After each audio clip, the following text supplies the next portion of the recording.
Old hat, new hat. Remakes are often cited as a recent phenomena, but it has been going on for the entirety of cinema. Sure, there are plenty of times that it hasn't worked, but what about film noir classic The Big Sleep? Not only is the Humphrey Bogart one a remake, but it was even remade again with Robert Mitchum in the 70s. Double Indemnity was remade as Body Heat, and The Invasion of the Body Snatchers. The Body Snatchers has been remade countless times. Most recent one wasn't so good though, but if you say that no one can ever make remakes, the original and the original should always be the definitive version, then doesn't that doesn't bode too well for the bard. Sorry, Shakespeare, no one wants to produce your work anymore. So, how about Westerns? Recently, a student of mine got my Western education going with the classic Shane. Shane! And two more films, the ones I want to talk about today. My Darling Clementine and Gunfight at the OK Corral. Both films tell the story of Wyatt Earp and his legendary gunfight at the OK Corral. Both films have superstar directors and actors, although only one had a theme song that has stood the test of time. First, My Darling Clementine. Now, this is from IMDb. So, Wyatt Earp and his brothers Morgan and Virgil ride into Tombstone and leave brother James in charge of their cattle herd. On their return, they find their cattle stolen and James dead. Wyatt has taken on the job of town marshal, making his brothers deputies, and vows to stay in Tombstone until James's killers are found. He soon runs into the brooding, coughing, hard-drinking Doc Holliday, as well as the sullen and vicious Clayton clan. Wyatt discovers the owner of a trinket stolen from James's dead body, and the stage is set for Earp's long-awaited revenge. Okay, now this starred Henry Fonda, and this was in 1946. And I believe I want to say a Darling Clementine. It Victor Mature was also as Doc Holliday. Yeah, definitely all-star cast. And John Ford, just as I thought John Ford was the director. Okay, now on to my verdict. Okay, so not a great deal happens in My Darling Clementine, yet at the same time, so much happens. The action is like a hot and humid summer's day, slow and fiery. It's quite an emotional film, and despite the age of the film, it stands up today. The passion between the leads is incredible.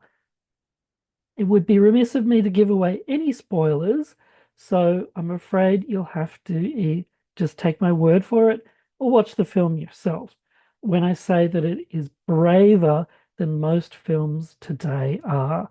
This is not a film that today's marketers would approve of. It's dangerous, sultry, and emotional.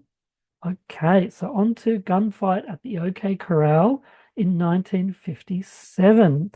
Okay, now from IMDb, after a long career of lawman that made him a legend, Wyatt Earp decides to quit and join his brothers in Tombstone, Arizona.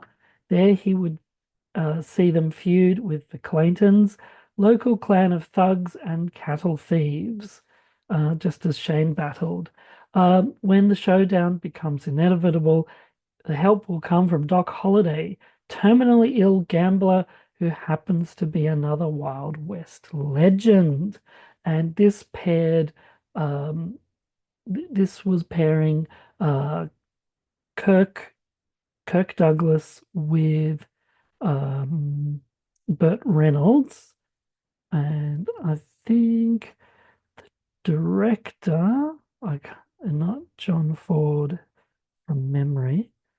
The director was John Surges, who also made The Magnificent Seven and The Great Escape.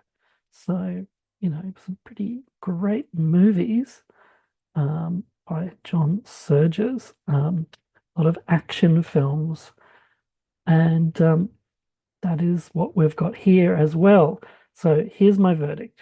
Um, Unlike My Darling Clementine, the editing is fast and a lot happens in this film.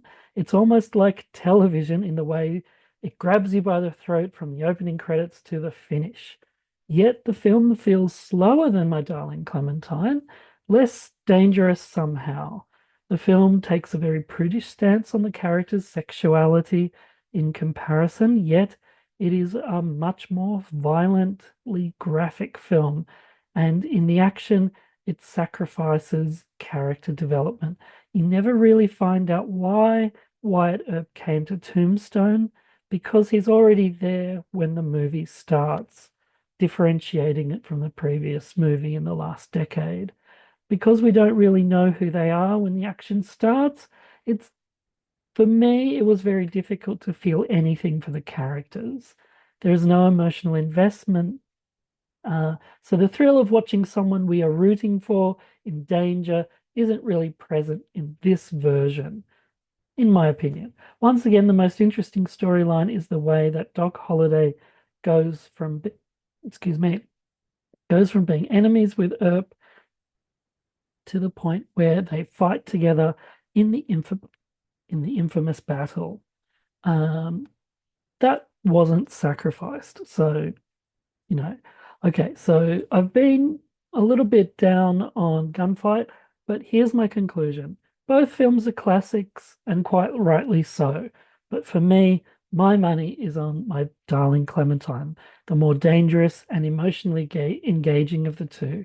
And one more thing that My Darling Clementine has over Gunfight at the OK Corral is the memorable theme song which I believe won the Academy Award and is still known today.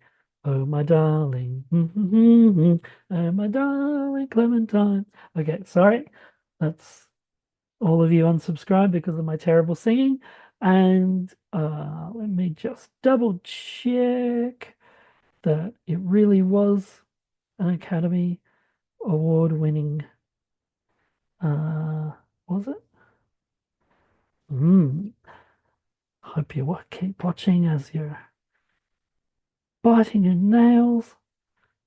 Is it true? Could it have gotten an Academy Award? Um, and I might be lying. I think it deserved an Academy Award, but it seems like it didn't. Oh well, did not get an Academy Award. So, thank you. Thank you for watching. Come again.